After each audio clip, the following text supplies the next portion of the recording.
Welcome to the second and final in the two-part series of the Jamaica National Debates 2002, organized by the Jamaica Chamber of Commerce and the Media Association of Jamaica.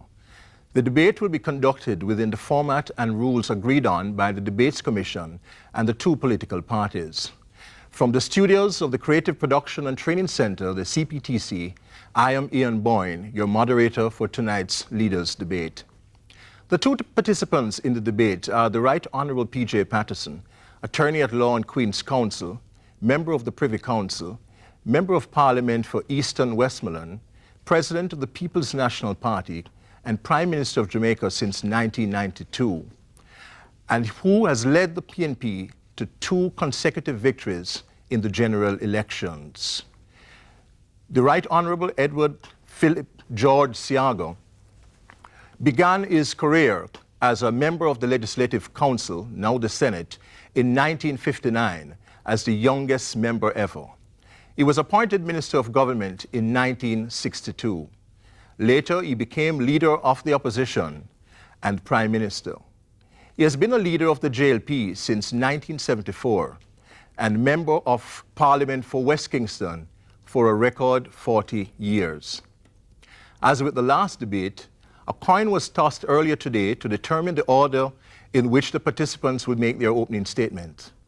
However, the participant who is last to make his opening remarks will also close the debate.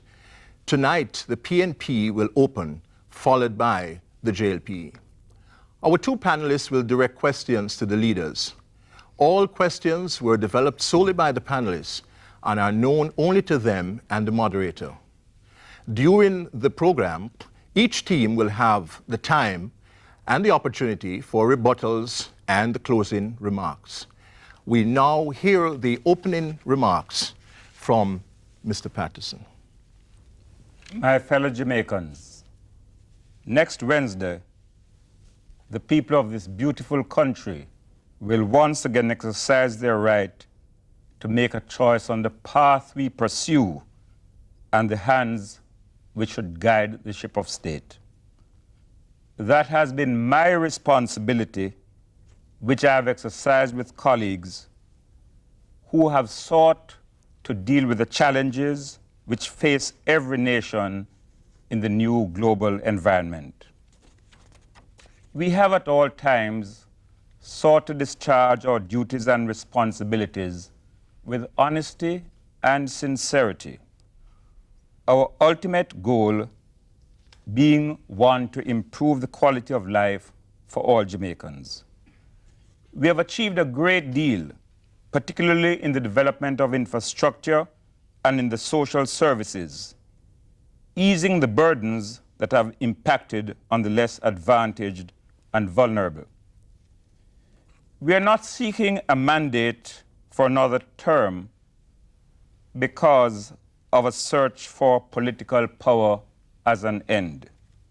We do so because we have embarked on a journey of meaningful and positive change to make our economy strong and resilient, to equip our people with the skills that a new age of technology demands.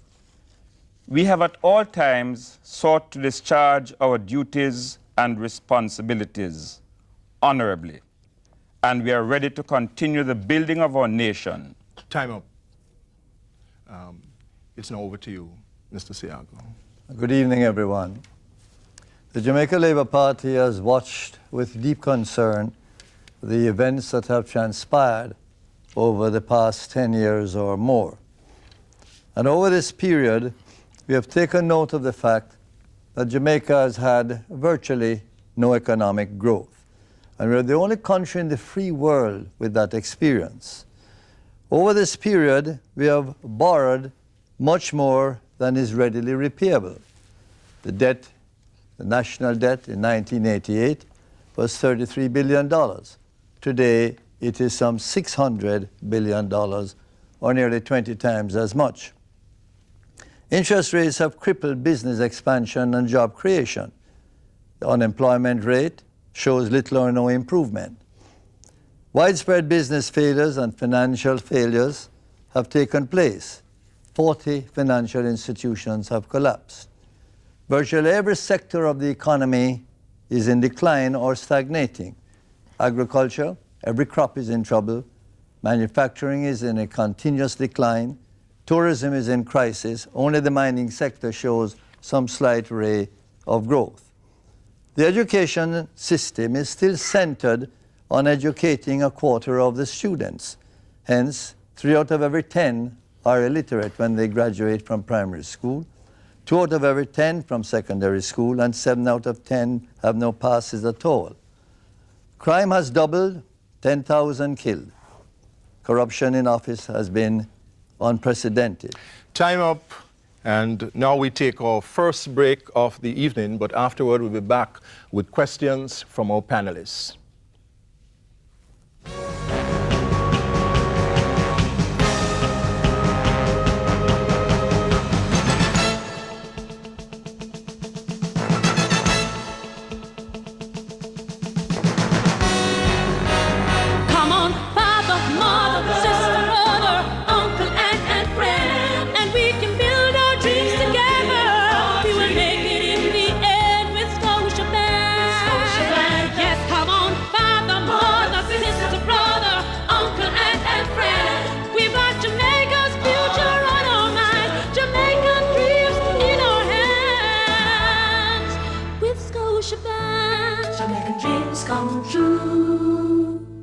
At Red Stripe, our commitment to Jamaica goes beyond our delivery routes, venturing into areas that impact on national development and the well-being of our people. Already associated with the more playful side of life in Jamaica, Red Stripe is just as dedicated and involved in many aspects of the wider community. From donating a mobile unit to the Jamaica Dental Association and supporting the blood bank, to sponsoring the 3 Miles Beautification Project, we are dedicated to contributing in meaningful ways. It's our way of reaffirming our connection with the people of Jamaica. Red Stripe, investing in Jamaica, making a difference. Red Stripe, the world's coolest bear company. What Midas will do for you. What Midas does for me? I don't carry cash anymore when I do my personal business. NCB 24-hour banking. Midas. As a working mother, I love the convenience of using Midas to shop. Midas is so easy to use. I even get cash instantly. From NCB, your bank, your future. Midas.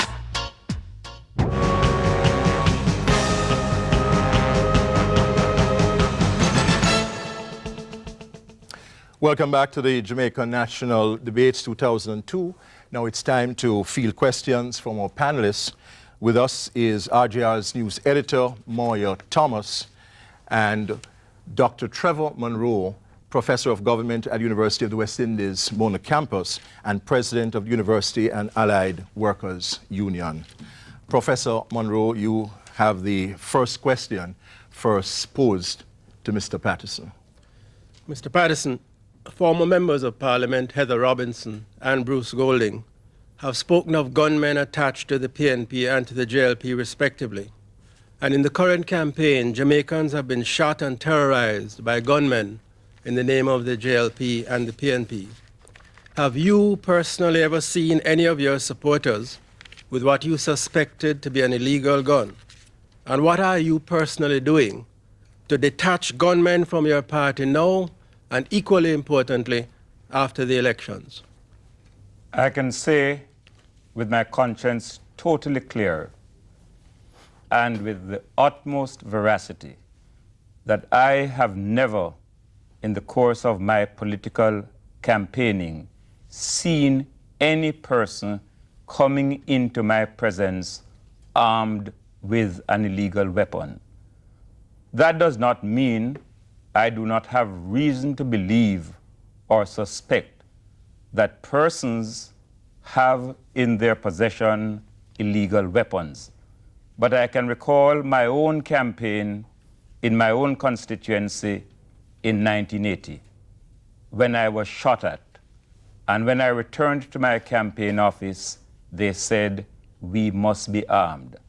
And I said, if you are going to expect a slingshot from me, you will never get it.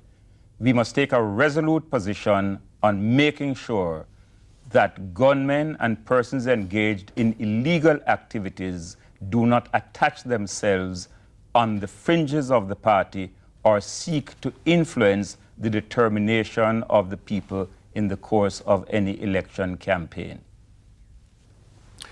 Mr. Siago? I don't think we need deny the fact that there are people who have arms that are illegal. The question that you asked is whether I, and as you posed to Mr. Patterson, have ever seen such arms in the hands of anybody who would be unauthorized to carry a weapon. And the answer to that is definitively no. The question, however, goes on to ask further, what are we doing to rid ourselves of gunmen within the ranks of the political parties? Now, a political party is a very large organization, certainly in the case of the Jamaica Labour Party, for which I speak. And no one can undertake to be able to police every nook and cranny of the membership of such parties in order to be able to say that you are ridding it of all persons who are suspected of having arms. The most that you can do is to preach the peace. The most you can do is to prevail over members not to use weapons, just as we have been doing in the closing hours of this last campaign here, when we have said to our members, don't retaliate. There were 27 incidents committed against 26 constituencies arising out of the meeting at Halfway Tree on Sunday. On their return home, buses being stoned and buses being shot at and persons injured and hospitalized. Still, what I said to my people, bite your tongue, don't retaliate. Please make sure that we carry this campaign through to the end the way we began it. I've done 61 campaigns in constituencies, and I've never had an incident except until last week when I was shot at in St. Thomas. Moya, it's your turn to address the leaders. First to Mr. Siago. Mr. Siaga, as the National Contracts Commission is not required to oversee the award of contracts below $4 million, there's not really much to prevent, at the very least, the perception of political manipulation when government agencies award these smaller contracts.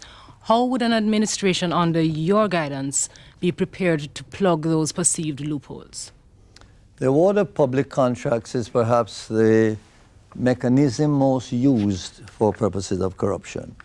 And that is why there is a limit above which there is surveillance and special consideration given to the award. Now, whether that limit should be 4 million or otherwise, the fact is that what we have decided to do is to empower the contractor general to enable him to sign off on every contract that is given for the public purpose. Now, obviously, he couldn't do that if the contracts were $200,000 or even $1 million. The work would be just too much. But whether it's as much as 4 million, I can't say. It will require some discussion and some decision. But when he signs off, it means that he has examined the contract, and in his examination, he has found the contract sum to be in order and the work program to be such that it can be fulfilled by the contractor. And in this way, we expect to cut out a great deal, if not all, of the corruption that takes place in the handing out of contracts. Mr. Patterson. In 1988, there's a very scathing report issued by the Auditor General on the award of contracts, particularly in the Ministry of Construction at that time. It is a problem that we determined should be addressed. And so we extended the powers that are available to the Contractor General by establishing a National Contracts Commission, which has the authority to oversee all contracts for goods and services above a certain size. It has to be accepted that if you were to require every single contract, no matter what the size, to be the subject of examination by a National Contracts Commission, two things would happen. You would get bogged down and there would be delays as a consequence of that in the whole process. And therefore, we have fixed the figure at $4 million. Already, the National Contracts Commission is suggesting that that figure is too low and is overloading their capacity to address the matters of substance. What I think we need to have further developed is a system whereby contractors are registered as they presently are now, and the Contracts Commission has the right from time to time to investigate what is happening to all contracts, no matter what their size, although they do not fall under their purview initially. We now take our second break, but stay tuned, for we'll be back. Our panelists have more questions for our political leaders.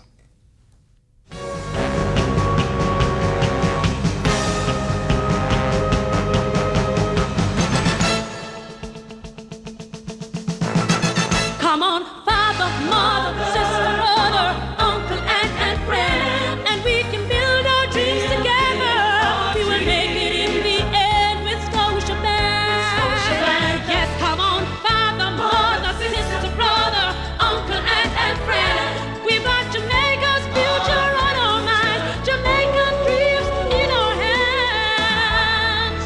With Scotiabank, Jamaican dreams come true. We at Red Stripe honor our heritage as a Jamaican company, and in 2002, our tradition for excellence received kudos from the JMA, JEA, and the JCC, the most prestigious award being the Governor General's Award for the most outstanding corporate entity. But success doesn't just happen. It takes one team, one vision, one goal, and a drive to innovation. Innovative thinking has led us to commission MAG 5, the fastest bottling line in the Caribbean, and new product and marketing innovations, with Red Stripe Light and the new global sensation Smirnoff Ice being clear winners. Energized by our achievements, Red Stripe continues to make strides, and we're committed to being a part of Jamaica's great future.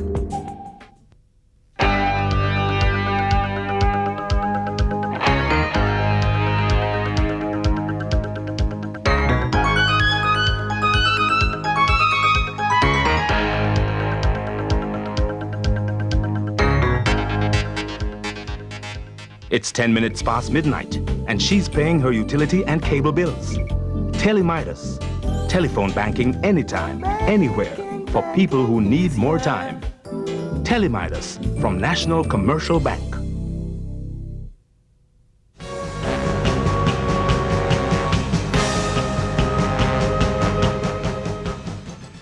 Welcome back to the 2002 national debates with our leaders. Our panelists have more questions. Now, Trevor Monroe poses the first question to Mr. Patterson. The question of leadership has come up as a major campaign issue. Mr. Patterson, you have been described as one who consults, is non-confrontational, but who is indecisive and soft, particularly on party colleagues accused of corruption. Mr. Siaga, you have been described as one who is strong and decisive, but confrontational, intolerant of challenges from colleagues, and therefore a one-man band. Do you agree with this description, first of yourself, and second of your opponent? As Prime Minister, I am the leader of a team, but I am not a one-man band. Every person has an assigned role and is expected to perform accordingly. I consult, that is my style. I believe in building a participatory democracy. I don't happen to believe I am the repository of wisdom, all wisdom, that is. I deliberate very carefully before I come to final decisions, and I tend to take into account the widest range of opinion that extends beyond my own party. Insofar as any allegation of corruption is concerned, I challenge anyone to mention any particular case of any individual within the government or connected to the party that has been engaged in an act of corruption which has gone without investigation and appropriate action based on the findings. And many of the things that are being mooted as corruption have to do more with questions of mismanagement that may be made in the course of honest decision making. When someone makes an error, one has to take responsibility for it. Corruption is a very different matter, and certainly we have not been engaged in corrupt government. Mr. Siago?